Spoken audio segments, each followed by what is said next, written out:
이사야 49장 15절에 보니까 이렇게 표현됩니다. 여인이 어찌 그 젖 먹는 자식을 잊겠으며 자기 태에서 난 아들을 긍휼히 여기지 않겠느냐. 그들은 혹시 잊을지라도 나는 너를 잊지 아니할 것이다 라고 얘기를 합니다. 그들은 혹시 잊을지라도 나는 절대로 너희를 잊지 아니할 것이다 라고 말씀하십니다.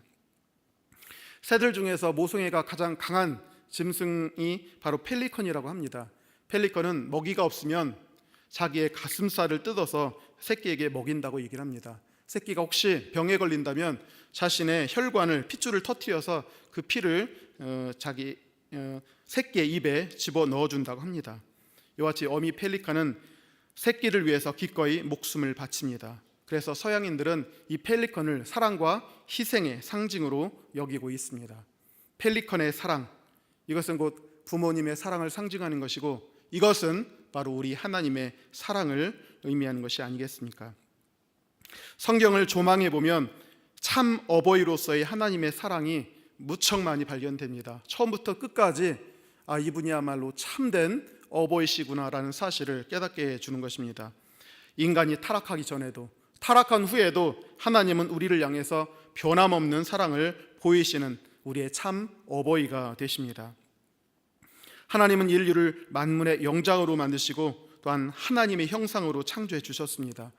아담과 하와가 타락해서 에덴 동산에서 쫓겨날 때에도 그냥 쫓아내지 아니하시고 가죽옷을 지어 입혀주셨습니다. 영원한 버림이 아니라 훗날에 여자의 후손이 오셔서 너희들을 구원해 주실 것이라는 원시 복음이 이미 타락할 때조차 나타나고 있습니다. 범죄했지만 에덴 동쪽의 삶에서도 삶이 가능하게 해주셨습니다. 먹을 것을 공급해 주셨습니다.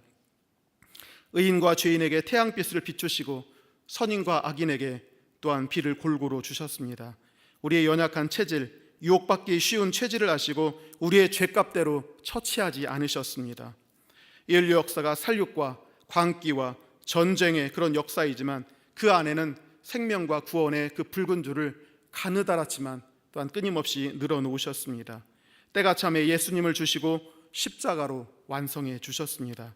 그래서 믿는 자들은 피조물의 단계를 벗어나서 하나님의 자녀가 되고 심지어 그리스도와 함께하는 공동 상속자로서 신분을 상승시켜 주셨습니다. 회개하고 돌아온 탕자에게 부어주신 은혜가 처음 은혜보다 더 크다는 것을 알 수 있습니다. 오죽했으면 천사들도 이 복음, 우리의 구원의 복음을 흠모하고 동경한다고까지 표현하고 있겠습니까? 자기를 배반하고 등에 비수를 꽂은 자를 참고 보복하지 않고 오히려 더 큰 복으로 갚아주시는 분이 부모님 외에 누가 있겠습니까? 그런데 이 모습이 우리 하나님 안에서 아주 극명하게 드러나고 있다는 것입니다.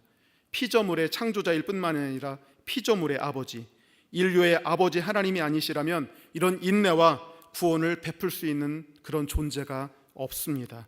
천사 가브리엘이 하겠습니까? 모세가 하겠습니까? 마호멧이나 부처가 하겠습니까? 문선명이나 이만희가 하겠습니까? 이것은 오직 하나님밖에 할 수 없는 그런 사랑입니다. 성삼위 하나님은 바로 이렇게 부모로서, 참된 부모로서 사랑을 우리 가운데 베풀어 주셨다는 것입니다. 왜냐하면 우리 타락한 인간들 모두 다 불과 유황으로 타는 지옥불에 떨어질 수밖에 없는 우리를 구원해 주실 수 있는 유일한 존재가 바로 자기 자신밖에 없다는 사실을 잘 아셨기 때문에 그래요. 그래서 부모가 자식이 위기에 빠졌을 때 자기의 목숨을 버리듯이 우리 하나님께서는 우리를 위해서 이처럼 큰 사랑을 베풀어 주셨다는 것입니다. 우리를 창조하신 분만이 우리를 구원해 주실 수 있고 오직 구원자는 창조주만이 되실 수 있음을 또한 그분이 잘 아셨기 때문에 그렇습니다. 하나님이 움직이지 않으셨다면 우리 모두는 불과 유황으로 타는 지옥에서 영원토록 고통을 받을 수밖에 없는 것입니다. 그래서 하나님께서는 세상을 이처럼 사랑하사 부모의 마음을 가지고 또한 구원의 작업을 하셨던 것입니다.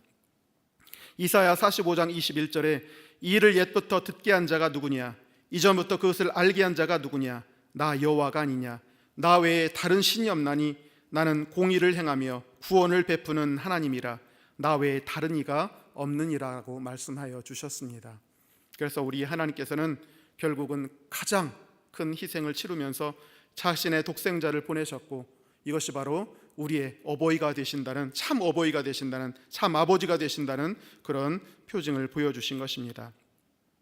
성경에 보니까 예수님과 관련해서 친이라는 단어가 참 무척 많이 보입니다. 이 친이, 구원 사역은 성삼위 하나님 외에는 할 자가 없기 때문에 그렇습니다. 우리의 연약한 것을 친히 담당하시고 병을 짊어지셨도다. 친히 나무에 달려 그 몸으로 우리 죄를 담당하셨으니 이는 우리로 죄에 대하여 죽고 의에 대하여 살게 하려 하심이라. 그가 채찍에 맞음으로 너희는 나음을 입었다라고 이렇게 많이 표현되고 있습니다. 하나님이 우리를 사랑하심은 우리가 사랑받을 자격이 있어서가 아닙니다. 오히려 우리는 하나님의 원수였고 죽어 마땅한 자였고 정령 죽을 자가 아니었겠습니까? 그런데도 불구하고 하나님께서 우리를 구원하시기 위해서 독생자를 이 땅에 보내주신 이유는 창조주이시면서 우리의 참 아버지가 되시고 또한 우리의 유일한 소망이 되셨기 때문에 그렇습니다. 하나님 자신도 우리를 구원할 자 자기밖에 없다는 사실을 깨닫고 자신의 모든 것을 던져서 우리 가운데 임하셨기 때문에 그렇습니다. 십자가는 부모 되신 하나님의 우리를 향한 뜨거운 사랑의 발로라는 사실을 깨닫고 십자가를 마음에 품고 항상 감사하시는 여러분이 되기를 간절히 축원합니다. 둘째는 하나님께서 이처럼 사랑하셨다는 것은 참 지혜로운 사랑이었다는 사실을 깨닫게 되는 것입니다. 지혜와 명철의 근원은 바로 하나님이 되십니다. 따라서 하나님께서는 인류 구원을 위해서 가장 필요한 것, 그리고 가장 값진 것을 주시는 하나님이셨다는 얘기죠. 하나님이 세상을 이처럼 사랑하셨다. 지혜롭게 사랑하셔서 정말 꼭 필요한 것, 없어서는 안 된 것, 그리고 가장 좋은 것을 우리 가운데 주셨다는 의미가 이 말 가운데 들어 있습니다. 누군가에게 선물을 준다는 것은 참 소중한 일입니다. 하지만 선물이라고 해서 다 같은 선물은 아닙니다. 상대방에게 정말 필요한 것, 꼭 있어야 될 것, 유익한 것을 주어야 참된 선물이라고 할 수 있고, 그렇지 않다면, 별로 필요하지 않는 것이라면 결국 상대방을 괴롭히고 해를 끼치는 행위도 될 수가 있다는 것입니다. 하나님이 세상을 이처럼 사랑하사 우리에게 가장 좋은 것이 무엇인지를 아시고 가장 필요한 것이 무엇인지를 아시고 우리에게 주시며, 그것은 우리에게 최고의 선물이 되었다는 뜻이 여기 들어 있습니다. 오 헨리라는 작가의 단편 중에 묵은 빵이라는 작품이 있습니다. 한 빵집에 어떤 남자가 들러서 빵을 사가는데 항상 묵은 빵만 사갑니다. 묵은 빵은 싸겠죠. 그러니까 경제적인 사정이 여의치 않나라고 생각이 됩니다. 어느 날 빵집 여주인이 그 모습을 보다가 그 남자를 불쌍하게 여기게 되었어요. 그래서 그 여자가 묵은 빵 속에 버터를 듬뿍 넣어서 주었답니다. 그 남자 자존심이 상할까봐 얘기하지 않았답니다. 그런데 이 남자는 건축 설계사였습니다. 가난했지만 미래를 향해서 소망을 키우면서 건축 설계를 하고 있었는데 마침 현상응모에 출품할 설계도를 그리고 있었대요. 그런데 뜻밖에도 이 빵 속에서 흘러나온 버터 때문에 결국은 설계하고 있는 설계도가 버리게 되어서 응모하지 못하게 됐다고 얘기를 합니다. 사실은 묵은 빵을 사간 이유가 먹기 위해서가 아니라 설계 도면을 지우기 위해서 지우개 용도로 사용하고 있었다고 얘기를 합니다. 그러니까 이 빵집 여주인은 결국은 자신의 그런 작은 소견으로 사랑한다고 하면서 결국은 다른 사람에게 해를 끼치는 일을 하게 되었던 것입니다. 빵집 여주인은 자기식으로 생각해서 사랑을 베푼 것이었지만 오히려 그것이 그의 일을 망치게 되고 말았습니다.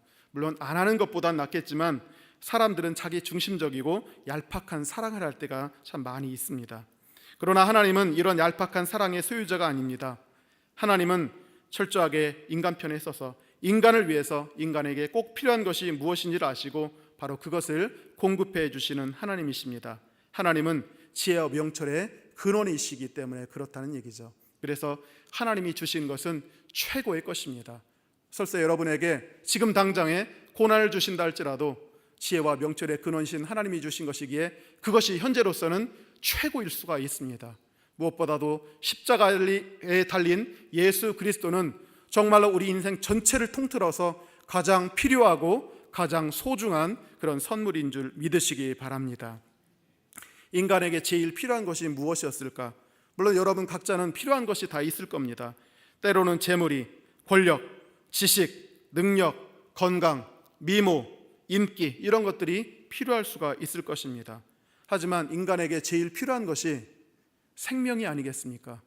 죽음의 권세, 어둠의 권세를 몰아내는 그런 생명의 빛이 아니겠습니까? 왜냐하면 우리는 태어난 이후부터 죽음의 그림자가, 그리고 어둠의 그림자가 우리의 삶 가운데 태어나서 죽을 때까지 어른거리기 때문에 그렇습니다.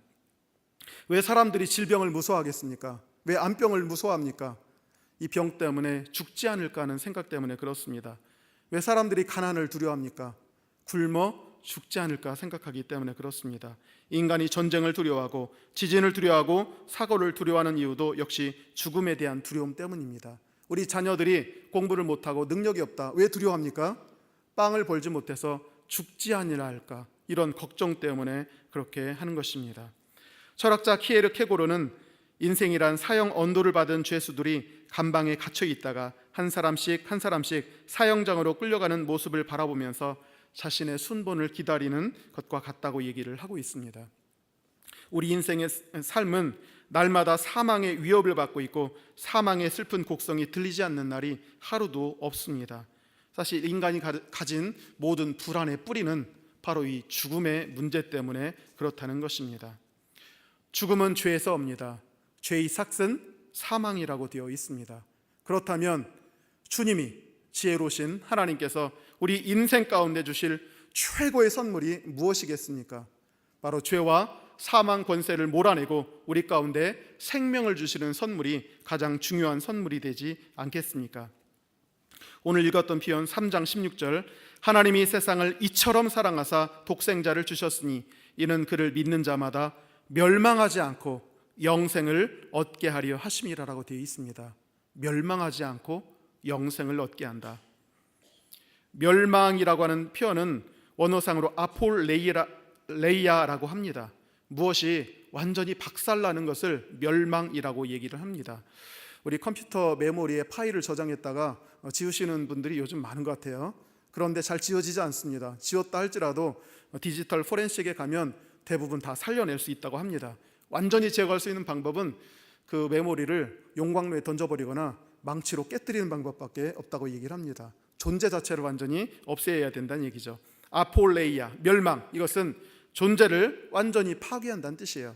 근데 성경에서 말하는 존재의 파괴, 아폴레이아는 존재가 없어지는 것이 아니라 우리가 불과 유황으로 타는 못에 들어가서 영원히 죽고 싶어도 죽을 수 없고 구더기도 죽지 않는 그곳에서 영원히 고통받는 것을 멸망이라고 표현합니다.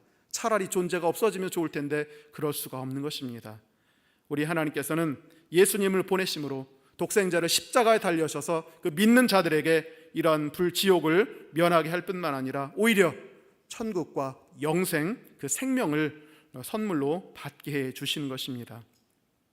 그래서 예수님과 그의 십자가를 주신 것은 인류에게 주신 최고의 선물이라는 것이죠. 하나님이 세상을 이처럼 사랑하사 다른 것이 아니라, 물론 다른 것도 주십니다. 다른 것보다도 바로 예수님을 주셨다는 것입니다. 그리고 이 예수님의 십자가야말로 가장 중요하고 세고 강력한 선물이라는 것을 우리 가운데 알게 해주십니다. 어떤 책에 세상에서 가장 강한 것이 무엇인가 라는 글이 있습니다. 인터뷰를 합니다. 쥐에게 가서 물었대요. 당신 가장 두려운 게 뭡니까? 고양이라고 했답니다. 고양이한테 가서 물었어요. 뭐가 제일 두렵습니까? 개래요. 개한테 물었습니다. 호랑이래요. 호랑이한테 물었습니다. 총을 든 포수래요. 그러면 사람이란 얘기죠. 가장 강한 것이 사람이래요. 그러면 사람이 아무것도 걱정할 것이 없습니까? 아니, 있습니다. 사람이 두려워하는 것은 아까 얘기했듯이 죽음입니다. 죽음을 두려워하고 있습니다. 그래서 이 세상에서 죽음이 가장 강력한 것 같지만 아닙니다. 죽음보다 더 강력한 것, 바로 하나님이 주신 바로 예수 그리스도, 그의 십자가가 죽음보다 더 강한 줄 믿으시기 바랍니다. 십자가는 죽음을 이기고 생명을 주기 때문에 그렇습니다. 십자가에서 예수님이 목 박히심으로 말미암아 죽음이 생명으로 바뀌었기 때문에 그렇습니다. 그래서 하나님이 세상을 이처럼 사랑하사 정말로 최고의 것을 주었구나, 정말 우리에게 꼭 필요한 것을 주었구나 사실을 깨닫게 되는데, 이 진리가 모든 사람에게 자명한 것은 아닙니다. 십자가의 도가 유대인에게는 거리끼는 것이고 지혜를 추구하는 헬라인들에게는 참 어리석기 짝이 없는 것입니다. 그렇지만 하나님의 구원을 받은 우리에게 십자가는 하나님의 지혜요 권능인 줄 믿으시기 바랍니다. 십자가의 도가 구원받지 못하는 자들에게는 사망으로부터 사망에 이르는 냄새가 될 뿐이고, 구원받은 우리에게는 생명으로부터 생명에 이르는 향기가 되는 줄 믿으시기 바랍니다. 하나님이 세상을 이처럼 사랑하셨다. 이처럼 사랑하셨다는 얘기는 지혜롭게 사랑하셨고, 그에게 우리에게 꼭 필요한 것, 제일 필요한 것, 그리고 가장 귀중하고 값진 선물, 바로 십자가의 선물이라는 사실을 믿으시기 바랍니다. 세 번째, 하나님께서 세상을 이처럼 사랑하셨다 할 때 하나님의 사랑은 헌신과 희생의 사랑이라는 것입니다. 하나님의 사랑이 참 아버지로서의 사랑이고 지혜로운 사랑이라 할지라도 그 일을 위해서 하나님 편에서는 엄청난 희생과 헌신이 필요했기 때문에 그렇습니다. 하나님은 그의 독생자 예수님을 내어주셔야 했습니다.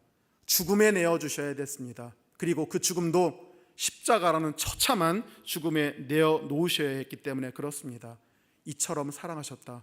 자기의 가장 소중한 독생자를 처참한 죽음에 내어주시는 그 사랑과 헌신, 희생과 헌신의 사랑이 바로 십자가에 들어있다는 것입니다.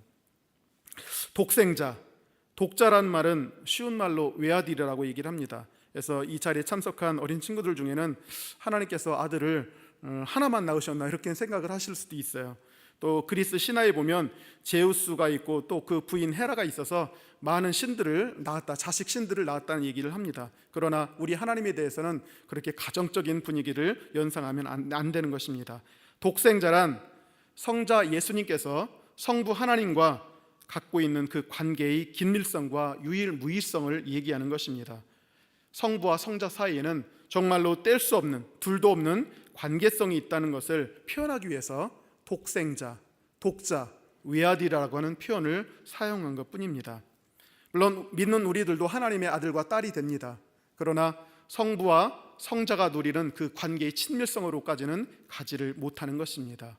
그래서 우리는 성삼일체라고 하죠. 성부, 성자, 성령이 일체인데 특별히 성부와 성령은 아주 긴밀한 관계를 갖고 있는 것입니다. 예수님께서 말씀하신 바와 같이 나와 아버지는 하나이니라. 나를 본 자는 아버지를 보았거늘 어찌 아버지를 보이라 하느냐라고 말씀을 해주셨습니다. 말씀이신 우리 예수님, 태초에 말씀이 계시니라. 이 말씀이 하나님과 함께 계셨으니 이 말씀이 곧 하나님이시니라 라고 그렇게 되어 있습니다. 참고로 통일교에서는요, 교주 문선명하고 그의 부인 한학자가 있었는데 둘 다 생존했을 때는 영적인 부모라고 했어요.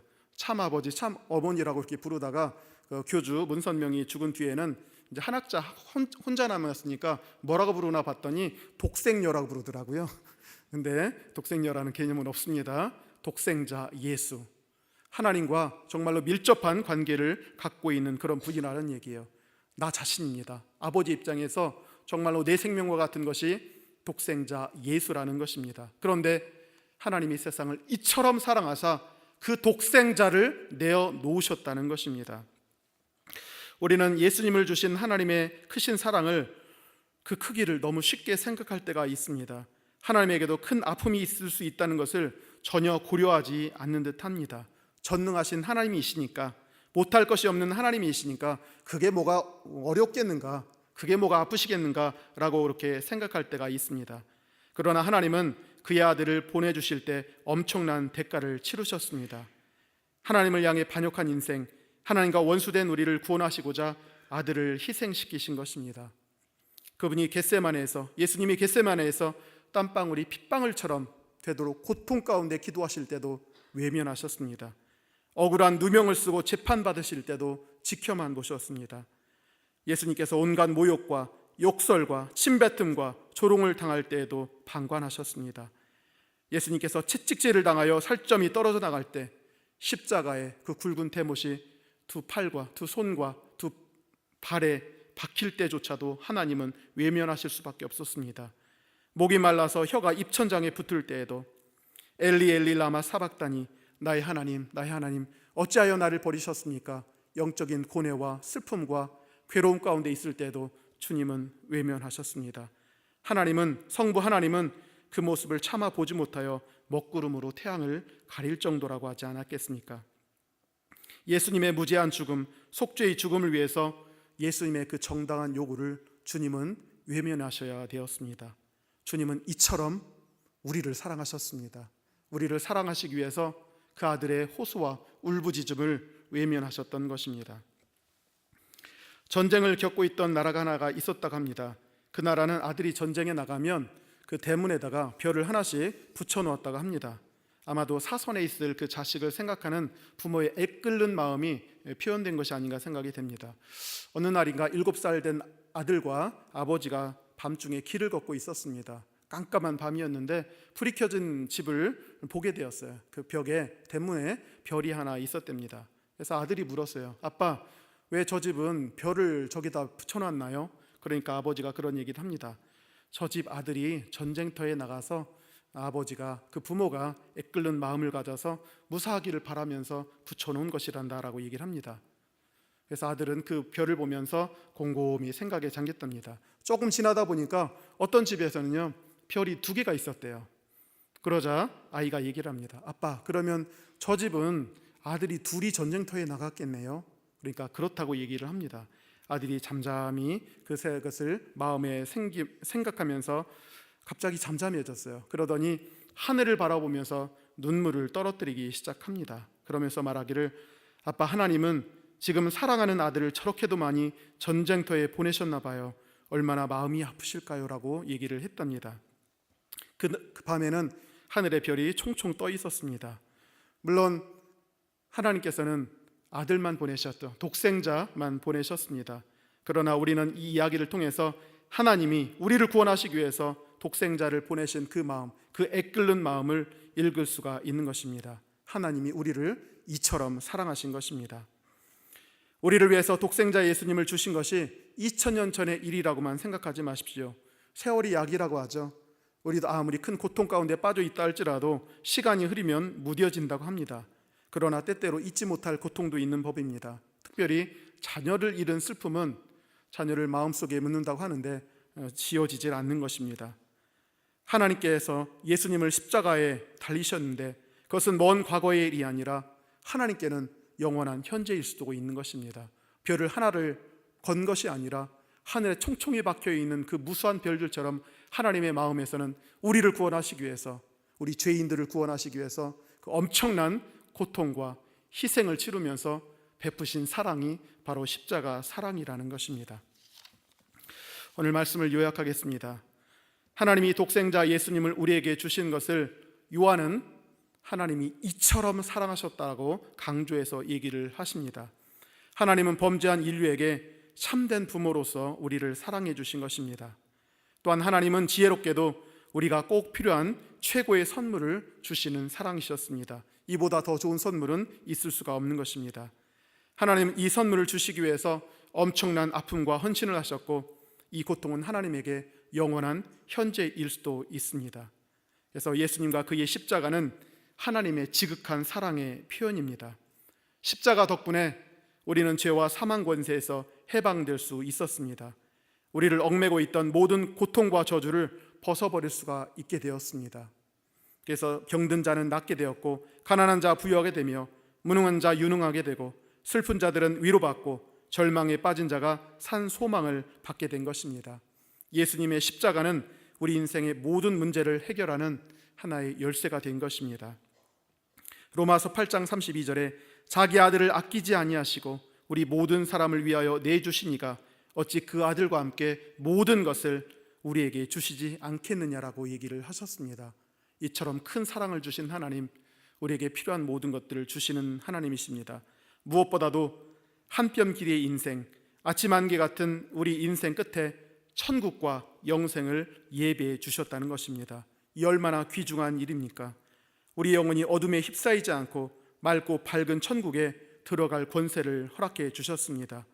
지금은 가늠하지도 못할 그 하나님의 영광에 동참하게 될 것입니다. 시커먼 것들이 우리의 영혼에 손도 대지 못할 것이고 천군 천사의 호의를 받아서 우리는 천국에 들어가게 될 것입니다. 우리는 불신자가 임종하는 순간을 보았습니다. 두려워하는 모습, 경악해하는 모습, 눈을 감지 못하는 모습, 그 모습을 바라보게 되었지만 지금 예수 그리스도를 영접한 우리 모두에게는 살아있을 때든지 죽을 때든지 평안함이 임할 것이고 하나님의 소망이 있는 줄 믿으시기 바랍니다. 우리의 영혼이 알고 있습니다. 우리의 영혼은 잠잠합니다. 때로는 여러 가지 환란의 태풍 때문에 고통스럽고 불안하다 할지라도 우리 영혼의 밑바닥에서는 하나님이 주신 그 생명과 영원한 은혜로 말미암아 고요하고 평안한 중에 있는 줄 믿으시기 바랍니다. 우리에게 하나님의 사랑과 은혜밖에 우리에게 궁극적으로 남는 것이 무엇이겠습니까? 이제 그 사랑의 너비와 길이와 높이와 깊이를 이해하고 하나님과 예수님과 이웃을 사랑하며 사는 삶을 살아가시기 바랍니다. 하나님이 세상을 이처럼 사랑하셨습니다. 하나님이 저와 여러분을 이처럼 사랑하여 주셨습니다. 이 사랑을 품고 살아가시는 여러분이 되기를 간절히 축원합니다. 우리 오늘 주신 말씀 생각하면서 우리 통성으로 기도하기를 원합니다. 하나님, 십자가를 통해서 하나님이 베푸신 사랑의 깊이를 깨달아 알게 하여 주시옵소서. 현생과 내생에 예비된 하나님의 축복을 기대하며 살게 하여 주시옵소서. 육체적이고 현생적인 결핍 때문에 원망, 불평하지 않게 하시고 항상 감사의 풍성한 자가 되게 하여 주시고 더욱더 하나님과 이웃을 사랑하며 살게 해 주시옵소서. 주여 한번 부르시고 기도하겠습니다. 주여.